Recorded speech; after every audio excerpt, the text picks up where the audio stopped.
channel. Today I am doing my October wrap-up for all the books I read in October. Before we get into that, I keep forgetting to show you these adorable book sleeves that I have acquired.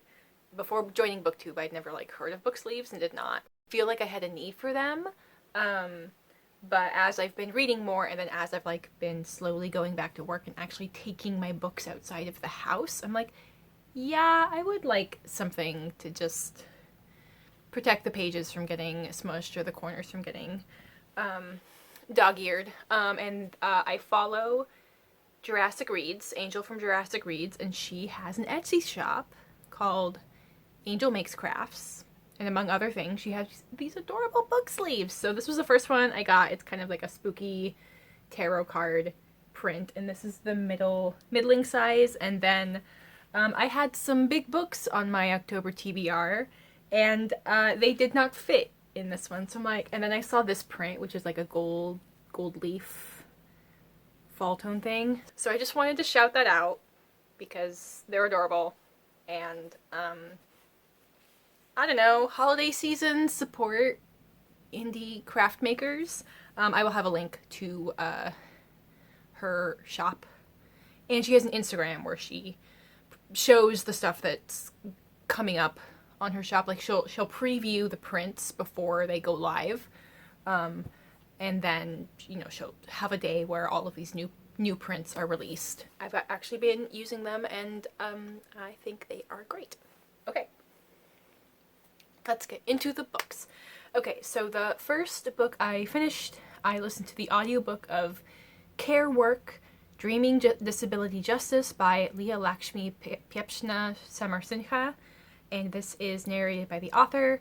Leah Lakshmi is a disability justice activist, and this is man, I read this over a month ago, and I read it at a time when I was very busy. So let's see how much I can remember. So this is a collection of essays that revolve around the theme of disability justice, which is something that goes beyond just disability rights in a legal sense, but it's also talking a lot about the concept of care work, as in the title, of just people caring for each other in the ways that they are able. And she's talking a lot about the ways that the disability community is already supporting each other in a way that able-bodied people aren't, and would not think that some of these disabled people would be able to offer care in that way. And also the way that this disability justice movement is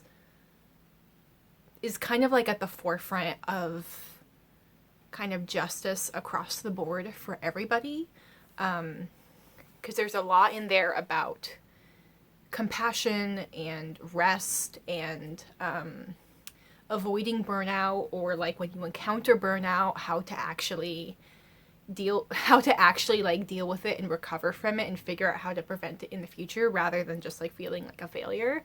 And yeah, some of the essays are very targeted, these are problems in society that need to be addressed, and some of it is just portraits of disabled people moving through the world in a community of people who understand them, and finding joy and finding love and finding success.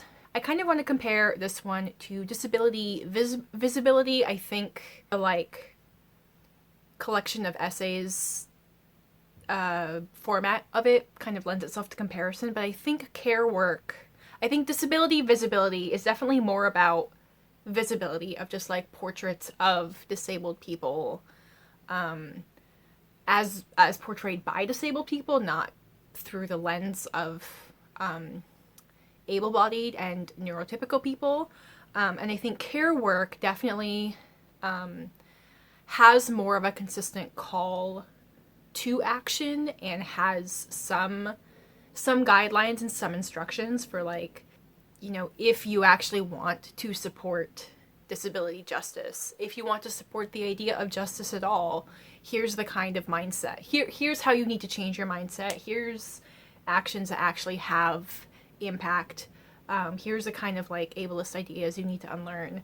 It's not like a to-do list all the way through, but it definitely has more call to action in it than visibility. Anyway, I like this. I definitely see the hype, and I would love to get a physical copy or maybe an ebook copy so I can more easily take notes and be able to refer back to it. The next book I finished was an ebook copy of Refraction by Wick Welker.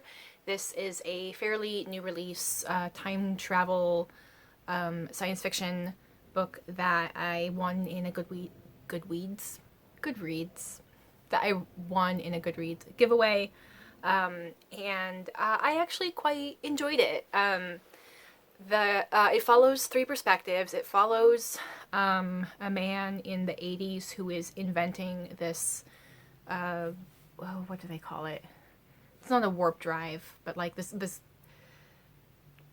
weird gravity engine, and this like very special gravity engine. But he's also hearing voices, and it is interpreted as schizophrenia. So he's dealing with like the voices helping him figure out how to create this amazing piece of technology, but then also like people who think he's unwell and people who like are jealous of him and want to use his supposed mental illness to kind of like steal his work. So that's the first perspective, and then the middle perspective is like somewhat in the future, following a young man who is the descendant of the inventor of the engine, and he is living in this dystopia society where like cities are all like walled off, and it's very tightly controlled by a person's income.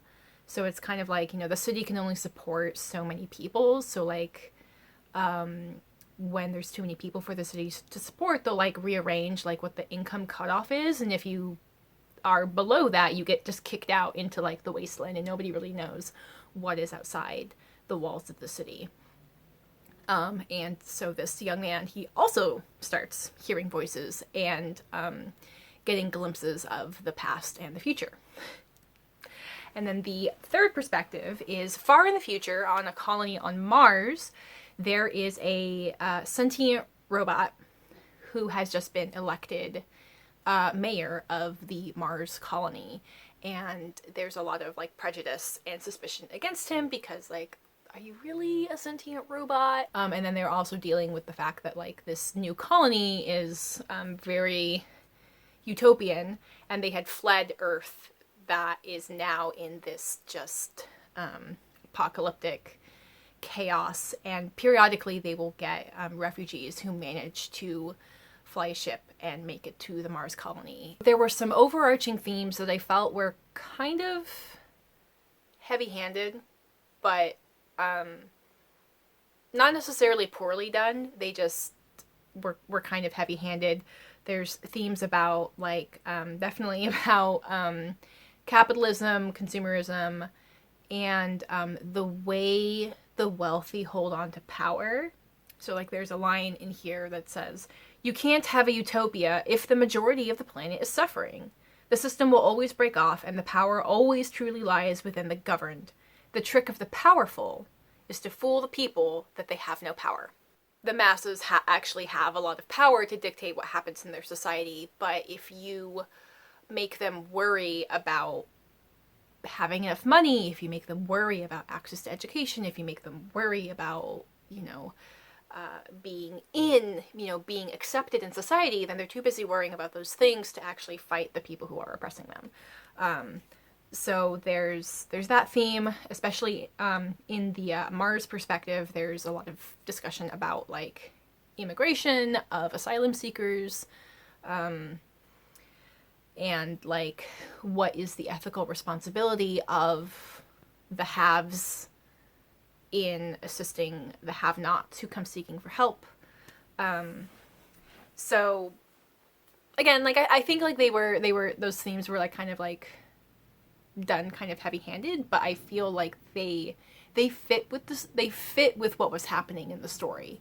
And then the time travel aspect is like each of the three perspectives, they start being able to like see into the future, sort of.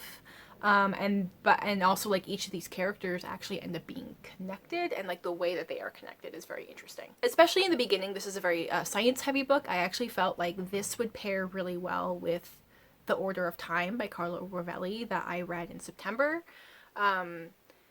because The Order of Time talks a little bit of like what happens to time in a black hole. And I felt like having that little bit of introduction kind of prepared me for the way that this like gravity engine is explained, because it's basically using like the same concept of like what happens when things get compressed in a black hole, and like what's on the other side of a black hole. It's kind of hard to explain because there's a lot of elements in it. But overall, I enjoyed it. It's like an interesting exploration of time travel, but time travel in the sense of being able to see glimpses of the future and like the effect that can have on the ripple effect that can have on a person. One thing I was thinking, a thought I had it's kind of a criticism, but it's not like a specific criticism of this book. It's kind of just like a bar that I have now for like all science fiction that deals with the future. And it's like, it's just this question of like, okay, so where are the queer people?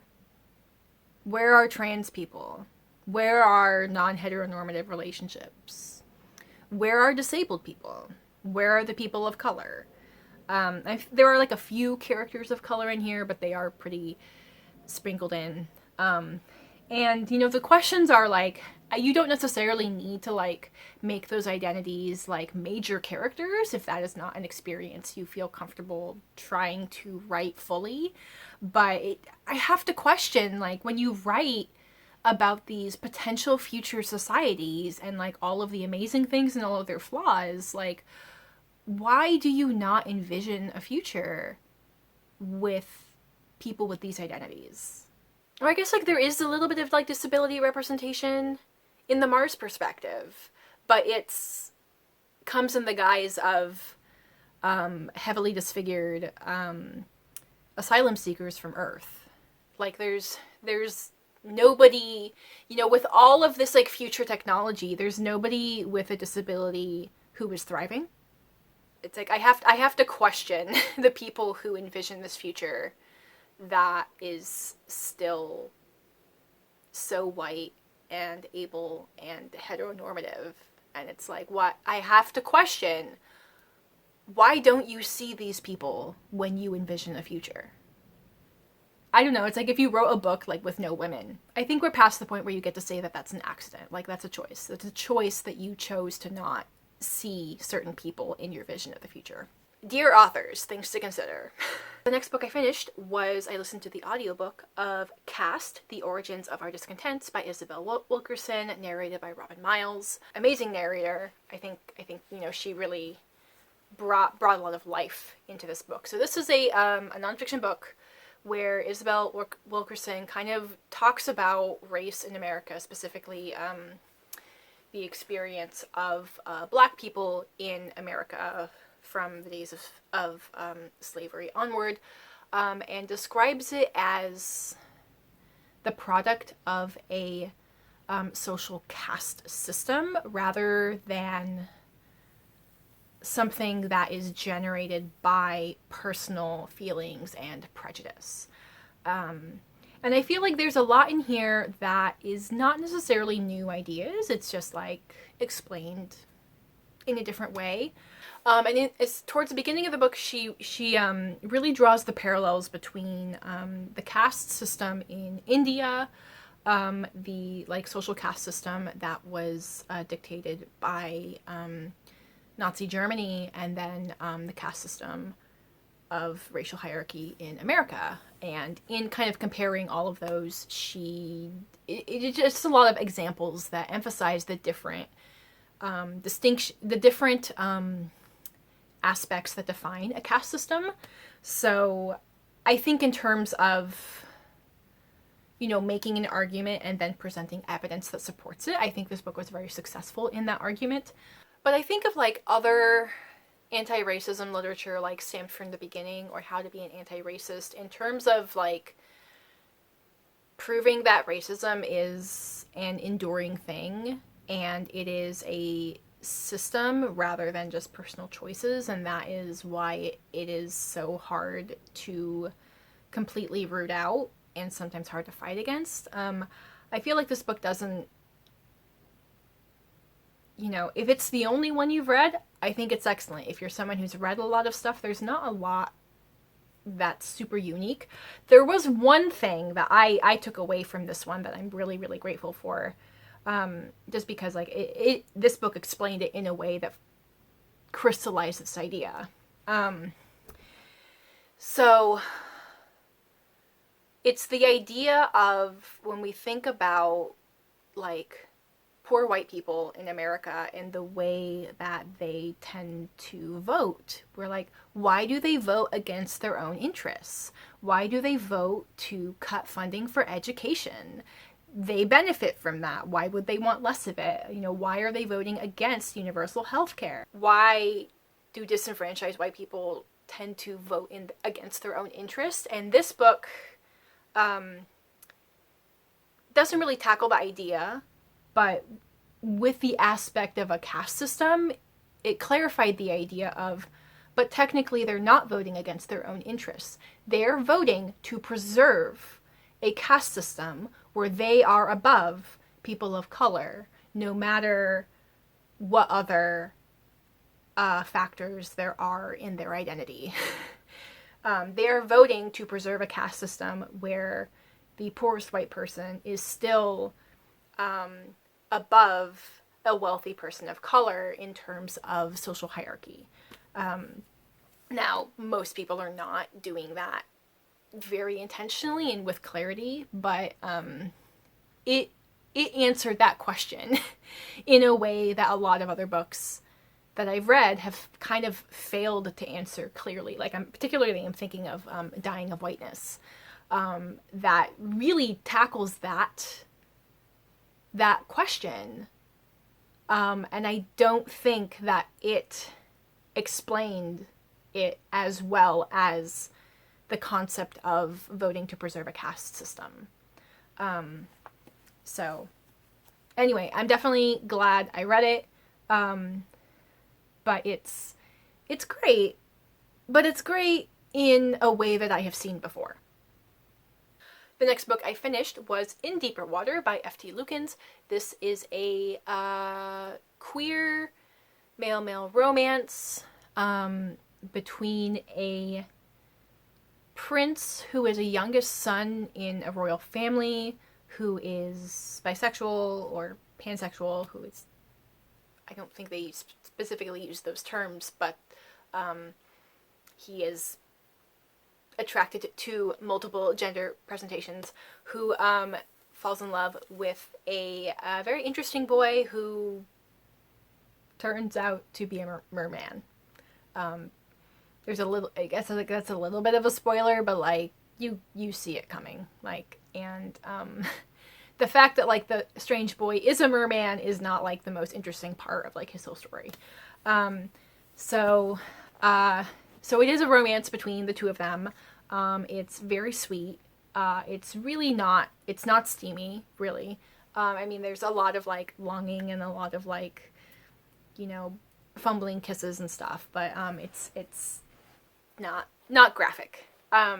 And so it's that, and it's also dealing with this, like, adventure story of the prince getting kidnapped, a bunch of, like, other political stuff happening in his kingdom, and then the prince also has this magic that is pretty rare, and has a very, like, violent history of, like, his ancestors who have had this power, so he is doing a lot of self-discovery in coming into his power and what it means, and wrestling with the destructive nature of it, and also, like, wrestling with his role in the family, because, like, he doesn't want to hide who he is, but he also needs to be prepared to fight against the people who would use his magic to just make him into a weapon, and he doesn't want that either. This book has a lot of great, like, character development story. In terms of, like, world building, the world is kind of vague. You kind of get the names of like some countries, and it's kind of like generic European coastal colony. It is like very like Pirates of the Caribbean coastal colony vibes, kind of. So if you're someone who requires a lot of detailed world building, there's not a lot of that, but there's a lot about personal growth and like family relations, and the romance between these two young dudes is super sweet. So it was a nice little like lighthearted reading in there. Okay, finally we're getting into some physical books. Next book I finished was Una Arruga en el Tiempo by Madeline L'Engle. This is A Wrinkle in Time, my copy in Spanish. This took me quite a long time to get through because the writing level in this was difficult. First off, this is clearly a translation from Spain, so there's some conjugations and a lot of vocabulary that I was just not familiar with. And then second, Madeline L'Engle's writing is, it makes sense because she was like a young adult writer before young adult was really like its own genre. So like the writing is definitely like adult level vocabulary and like sentence structure and like themes and stuff. But like the content is definitely very approachable to a young person. It's a kind of writing that is good for a young reader who needs more challenging writing but isn't quite ready for more adult themes, who isn't ready to read about like lots of romance or lots of violence or something. A Wrinkle in Time is one of my favorite like science fiction stories ever. Man, can I even explain like what this story is about, just in case you've never read it. So A Wrinkle in Time, it follows Meg and her youngest brother Charles Wallace and a neighborhood boy. What is his name? He's a very nice boy. Cal. Neighborhood boy Cal. And they encounter 3 strange women called Mrs. Whatsit, Mrs. Who, Mrs. Which, like which one. But it's all kind of a play on the fact that they're all witches, sort of. They're interpreted kind of to be witches until you actually find out more about them. And they go on a journey to rescue Meg's father, who is trapped behind the darkness on a planet called Camazotz. So that's like bare bones of the story, but thematically it is so much more than that. It's dealing with Charles Wallace being a very intelligent but very odd boy, and Meg being very protective of him, but he's very intelligent. But that also kind of gets him into trouble because he has a lot of pride, and he doesn't take very well to insult. And then Meg also has a temper. Like, she's been acting out at school because her father is missing, and people are like saying he's dead, and she's like, no, he's not dead, he's missing, he's coming back. But she also has a lot of self-doubt and self-deprecation. So there's a long journey of like her learning to like find her own strength, learning how her flaws can be her own strength. There's also like a big theme about like, she's like, okay, as soon as we find my dad, he'll know what to do and everything will be fine. And then of course, like when they do finally find her dad, and of course, like there's this identity crisis of like finding out that your parents are not gods. They are not able to solve every problem, and part of growing up is learning how to solve problems on your own. There's a lot. There's a lot in here. Yes, I loved it. I hate this cover. It is just so boring. Clip art. But I love the book. Okay, so the next book I finished, I listened to the audiobook and read along with Nomadland by Jessica Bruder. Nomadland, Surviving America in the 21st Century by Jessica Bruder, and the audiobook was narrated by Karen White.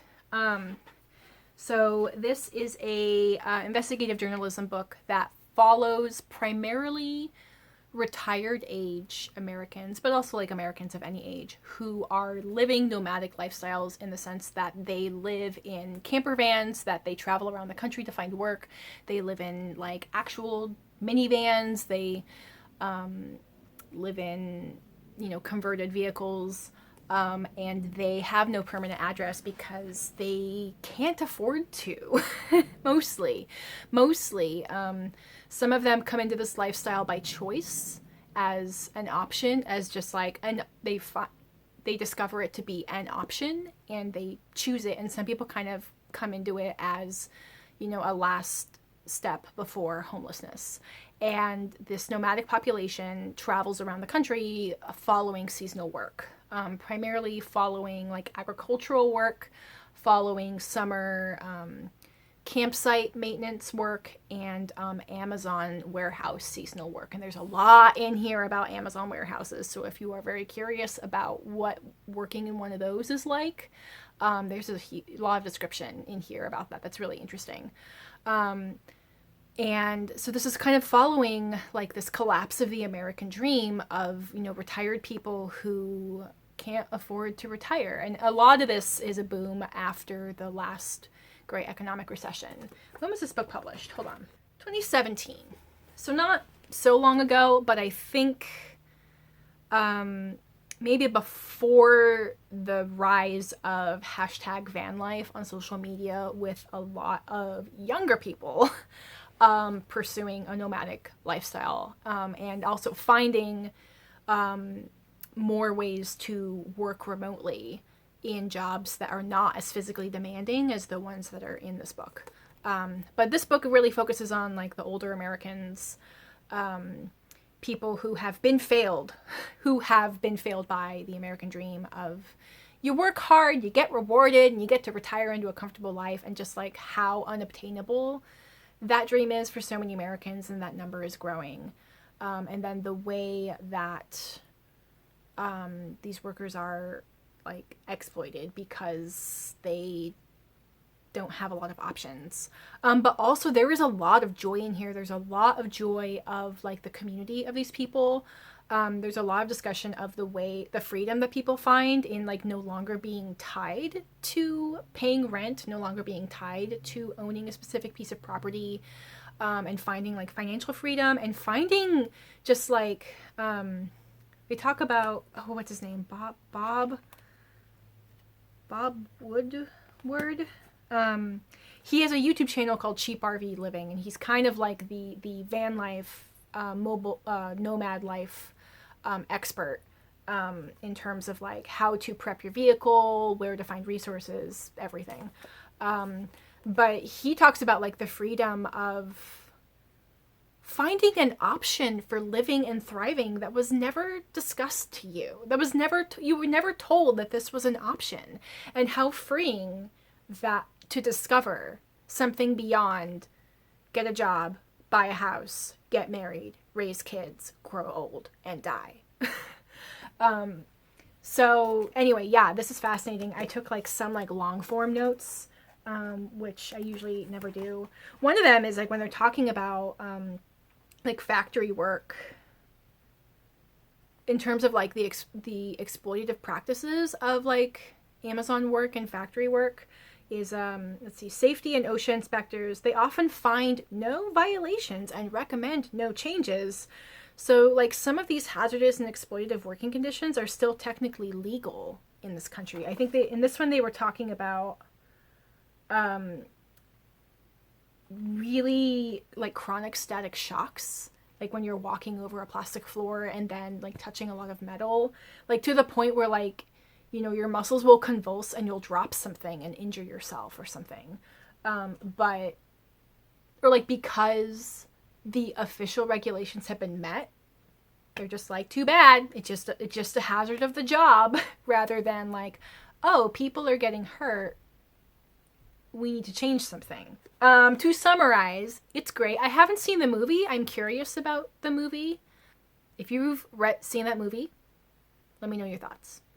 The next 3 books, I I will talk about in quick succession and get through this.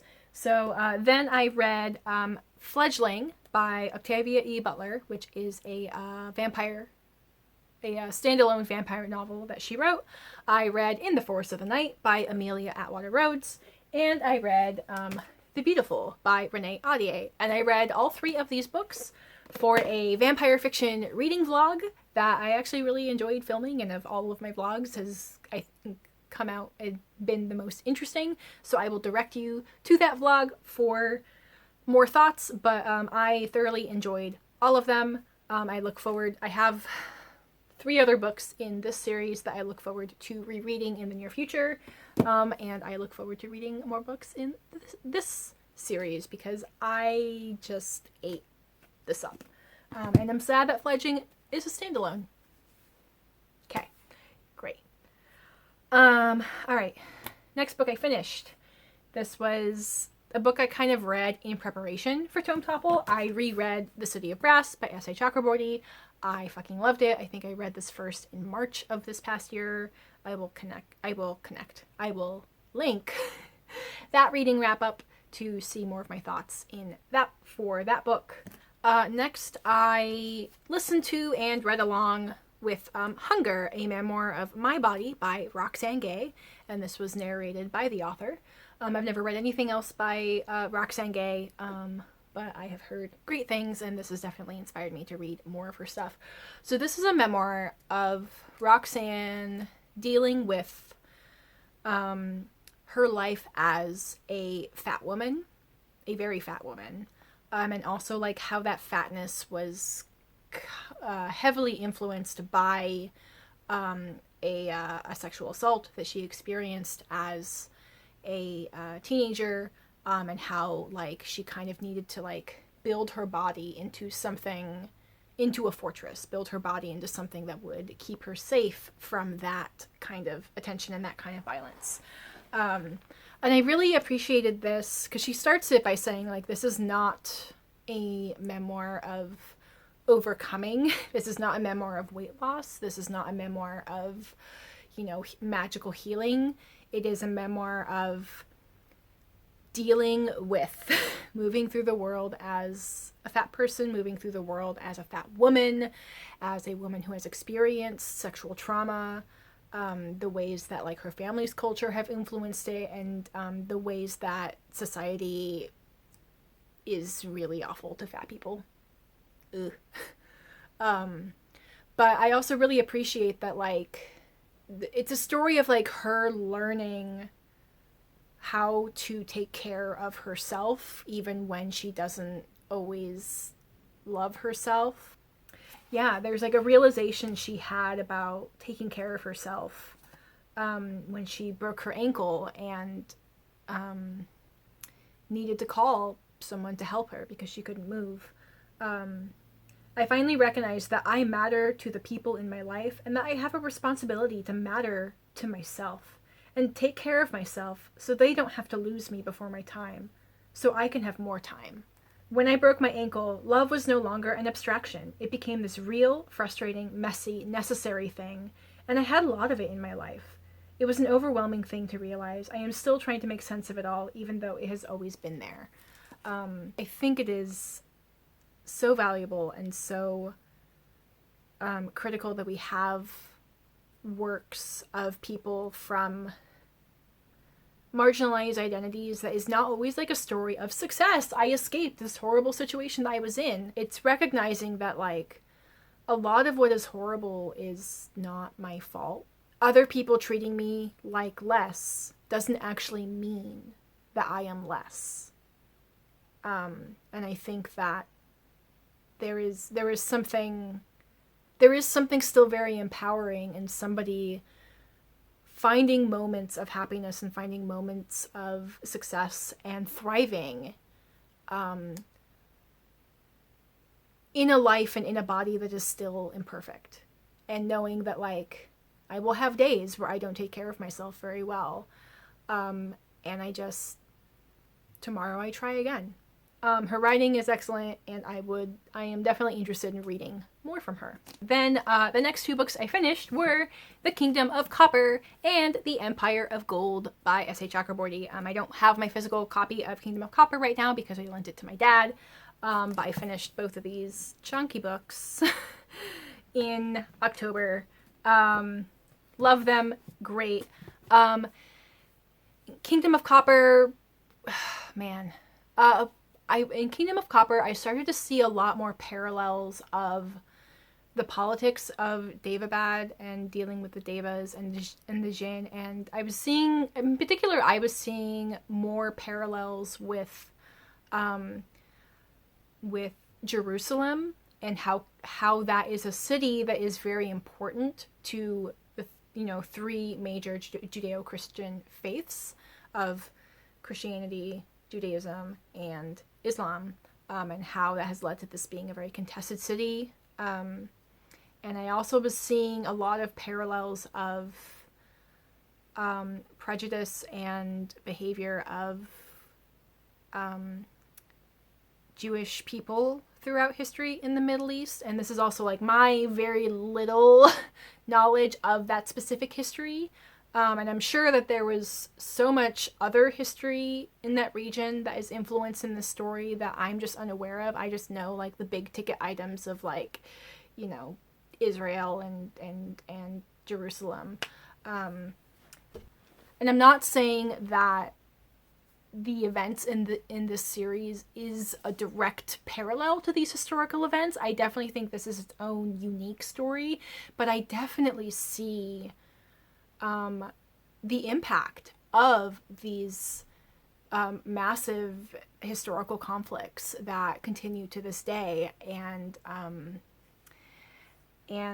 I need my dad to finish reading this series because he is more knowledgeable of like some of the history of that region, and I would like to like pick his brain to be like, are the things that I'm picking up on things that you picked up on as well? Are you interpreting them the same way? Anyway, but in terms of like other things that are actually in the book, really enjoyed it. Very action-packed. In Kingdom of Copper, I was disappointed in the character of Ghassan because he was my favorite character in City of Brass. I thought he was so clever and fascinating a character, and all of his character development just kind of like went out the window in Kingdom of Copper. It was just like, okay, you chose the path of tyrant, therefore you are just a evil, violent person who must be overthrown, and you're not going to have any nuance anymore. And that was disappointing. But we did get the introduction of Ali's mother, Hatset, and I do think that she brings in some of that character nuance that now was just like missing from Ghassan's character. I don't think it was as present, but oh well. So I knocked a star down for that because Ghassan's character was so fascinating in the first book and so flat in the second book. Okay. But yeah, the story is interesting. Just like I love that we get to learn more about Ali's siblings and their power dynamic, especially their power dynamic in the face of the actions of their father. There's so much story, and I've already been filming for an hour, and I don't know how much more I want to discuss in detail. I love that we learn more about Marid magic, and then in Empire of Gold we learn a little bit more about the Peris? The mythical bird creatures, and we learn a lot more about like the complicated history. And I think like that's a fascinating thing in this series is, everyone has their reasons for hating everyone else, but it's just like, well, you hurt me in this way. I'm like, well, I did that because you did this first. Well, I did that because you did this first. And just like, it never ends. And I love that there's this discussion of like how difficult it is to choose peace when people are just have such a long history and such a long memory. And it's like, you really need to just convince people you have to choose for it to be enough. You have to choose the future over the past. and it's going to be so hard, and you're going to and you know, things are not going to feel balanced, but like, you know, just always pursuing revenge is just this, you know, endless cycle. And at what point, like, what is the point where it's enough? I love how it wrapped up, especially because, like, my paperback version has, what is it? An alternate epilogue that tells, like, the very last details of what happens to Dara. But yeah, it's like you're reading this whole thing and you're like, how is this going to be resolved? Like, is there any hope for a happy ending? Is there any hope for even, like, a bittersweet ending? So I really liked how everything was wrapped up. It was kind of amazing how all of these massive threads came together in the end. Oh, we got 2 more. We're almost there. Okay. So then my DNF was The End of Faith, Religion, Terror, and the Future of Reason by Sam Harris. And I only DNF'd it after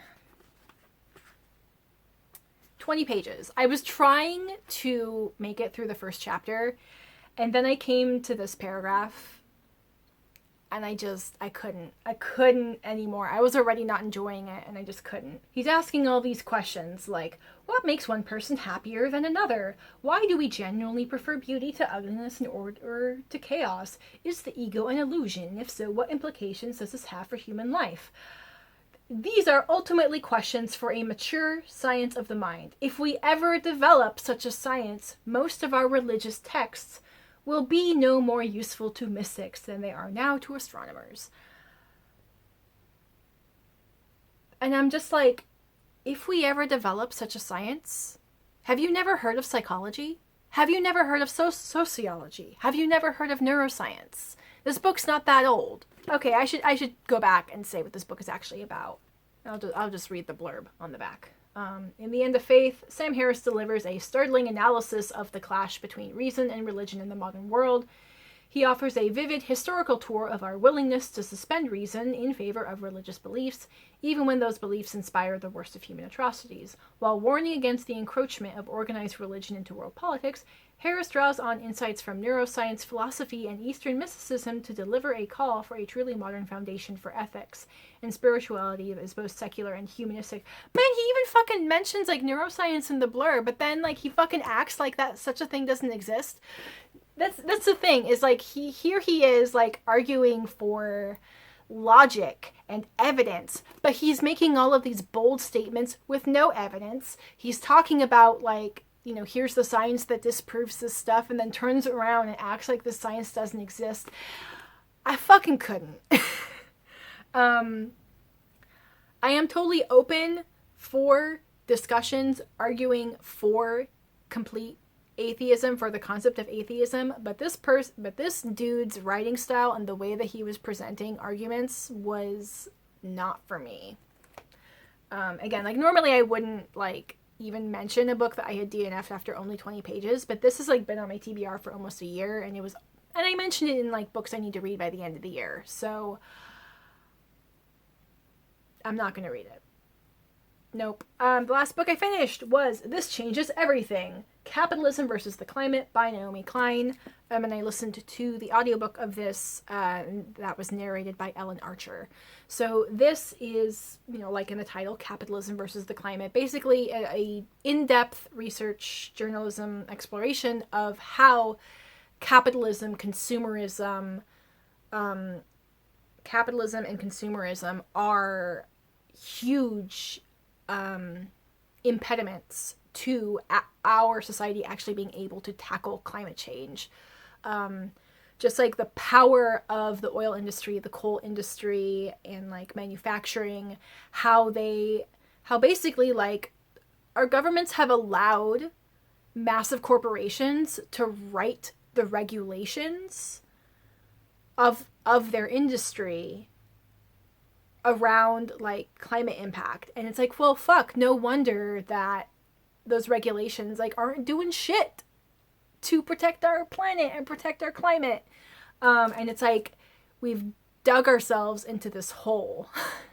So it kind of like talks about like how did that power imbalance come to be, which is quite interesting and very frustrating. I wrote a little review of this on Goodreads, and what I described this as like, this felt like a more grown-up version of the story of Stuff, which I read earlier this year, and is also talking about like how the manufacturing of stuff is a huge contributor to greenhouse gases and, you know, waste and oil production and everything.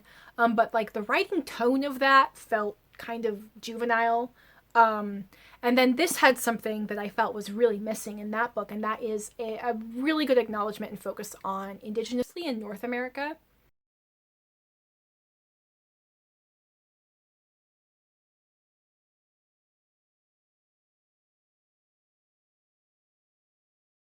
Mostly in North America. She is Canadian, so most of her examples are in Canada, but she has a lot of like US examples as well.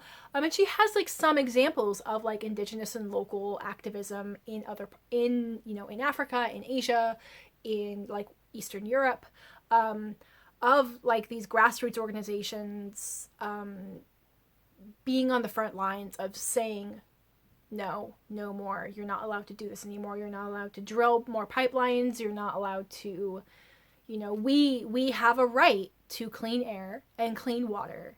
So I really appreciate how much attention she gives to those organizations, the ones that have been successful in the past, the ones that like have met failure, but like the movements are growing and gaining traction. I think the audiobook is the way to go, because like some of this stuff is quite dense, but I think the narrator does a really good job with like tone and pacing of making it sound interesting and also like keeping you engaged. So yeah, I really enjoyed this, and I actually already picked up another book, her other book, The Shock Doctrine, because she kind of like does an overview of what that book talks about, and in learning what that thing was actually about, I'm really interested to read that one as well. It's not necessarily a happy book, but it's also like very validating to be like, fuck capitalism. My voice kind of hurts, and I'm really hungry. Okay, let's wrap this up. If you have made it to the end of the video, you're a champ. If you've made it this far, leave me an emoji, something golden colored, like, I don't know, like a crown or a goblet, or I don't know, something that speaks to the Daevabad trilogy, because that was definitely, like, I read a lot of good stuff, but that was definitely like the highlight of the month. Great. Okay. I hope you have a good rest of your day. I encourage you to go out into the world and be curious. I will have my social media and other places where you can find me linked in the description box below, and I will catch you folks in my next video. Bye!